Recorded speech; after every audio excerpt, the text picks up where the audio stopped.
So if you haven't seen my last video about my takes of the overland community, this is going to follow relatively the same format. These takes are going to be about the photography community. So these are the highly debated topics that when I first started photography, this is just what I encountered. It's mainly for learning and just getting involved in a community and just bouncing ideas off each other.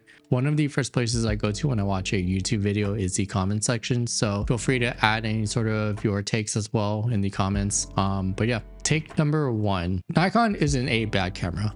I think people that chooses other camera brands like Sony or Canon, I'm not gonna lie, have a cult following and as well as brand loyalty. I also think everyone just chooses to hate Nikon.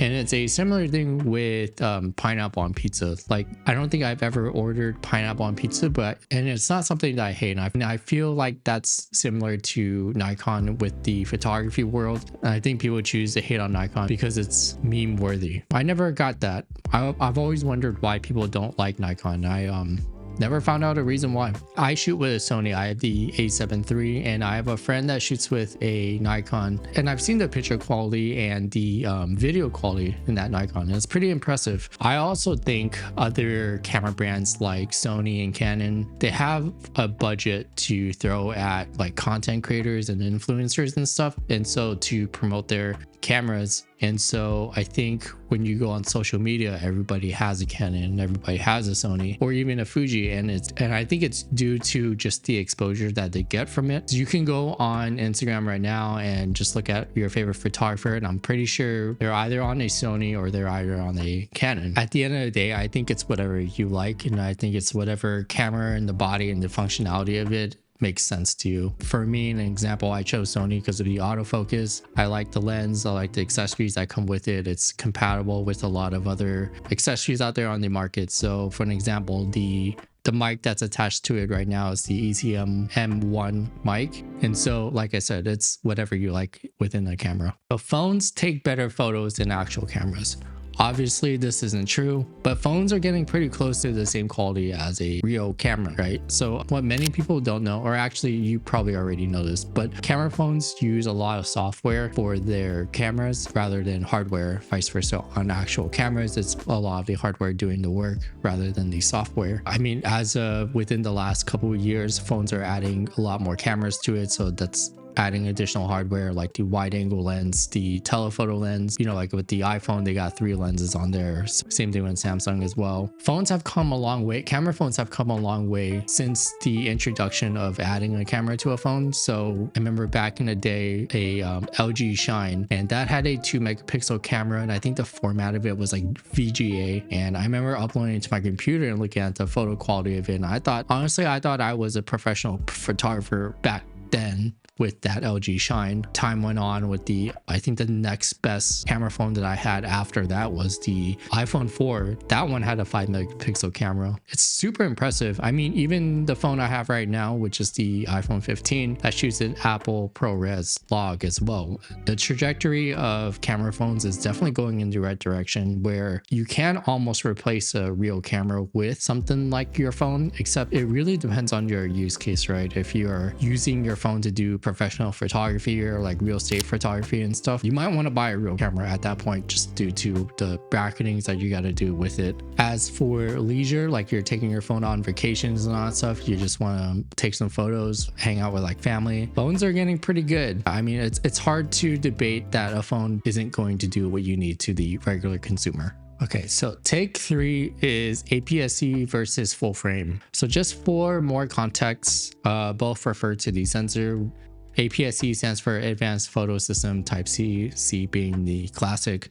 It's a crop sensor while the full frame is not. That's basically it, the long story short. And so there's some pros and cons about it. So we'll start with the full frame segment. Honestly, the main pro of getting a full frame camera is the image resolution. The higher the resolution, the higher quality of the photo. Full frames also have a better low light sensor. So if you wanted to do any night photography or astros, full frame camera is probably the way to go. There are some cons about full frame cameras. One of them is price. They're a lot more expensive, especially if you want to just start doing photography. Entry level to full frame cameras is quite expensive, especially if you are just starting off buying a camera. You might not want to spend that much money just yet. So with a bigger sensor and a bigger camera and everything, the body's bigger, more money it costs basically. So versus the APS-C camera, and it's exactly the opposite of what a full frame camera is essentially. If you're talking about pros and cons, the camera body is a lot smaller, the sensor is a lot smaller, it's more cheaper, it's lightweight. So to give you an idea on the most expensive APS-C camera that I found, I just did a quick Google search, is the Fujifilm X H2S, and that comes in at $2,500.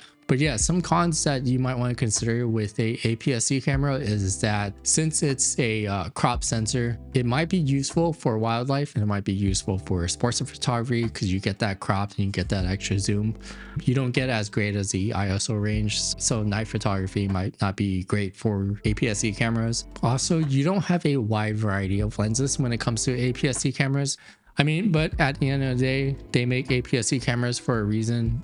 It's a great entry-level camera that isn't too expensive, especially for what it can do. So I started off with a Sony a6600 and my friend had a Canon, I think EOS R. At the time, I don't think I could tell a difference between the two cameras. I can tell the difference now, but at the time, it's a very subtle change in quality. So is Instagram dead for photographers? And this one isn't so much about the gear itself with cameras, but more of the community of photography. And back in the day, we used to share photos to like MySpace, Flickr, and PhotoBucket and all that stuff. And then Instagram came along and then there was a place where we all could post photos to. It was a great social media platform where a lot of photographers can now share their content and share their work. But that has changed within the last couple of years. So Instagram created Reels to rival their competitors, mainly TikTok and YouTube Shorts.